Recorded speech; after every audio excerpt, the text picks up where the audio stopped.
सुबह होती है। रिया और अदिति मीरा के कमरे में आते हैं उसे उठाने। वे दोनों जब उसके कमरे के पास पहुंचते हैं तो देखते हैं कि गेट खुला हुआ है। वे अंदर जाते हैं पर मीरा कमरे में नहीं थी, उसका कैमरा कमरे में पड़ा था।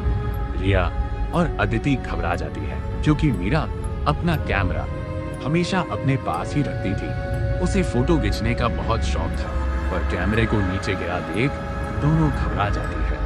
कैमरे में रिकॉर्डिंग अब भी चालू थी। अदिति कैमरा उठाकर रिकॉर्डेड वीडियो को रिप्ले करती है। उस वीडियो में मीरा रात को अपने कमरे से बाहर की ओर जा रही है, जैसे कोई उसे बुला रहा हो। फिर स्क्रीन ग्लिच होने लगता है और एक चेहरा दिखाई देता है, पूरी तरह काला, सिर्फ सफेद आंखें। वो गोरी थी।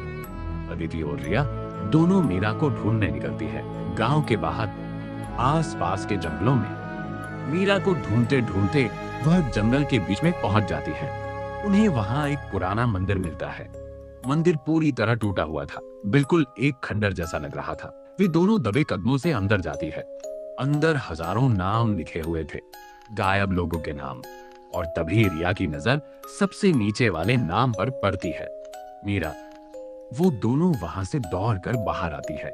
उन्हें गांव के बाहर एक काला तालाब दिखाई देता है। पानी पूरी तरह स्थिर था, जैसे शीशा चमक रहा हो। रिया तालाब के पास जाती है। जैसे ही रिया तालाब में झांक कर देखती है तो उसे अपना प्रतिबिंब नहीं दिखता, बल्कि गोरी का चेहरा दिखता है। वही गोरी जिसे 50 साल पहले गांव वालों ने मारकर तालाब में फेंक दिया था। रिया वहां से जोर से चीखते हुए गांव की तरफ भागती है। अदिति भी उसके पीछे पीछे गांव की तरफ भागी है। गांव के अंदर घुसते ही उन्हें एक बूढ़ा पुजारी दिखता है।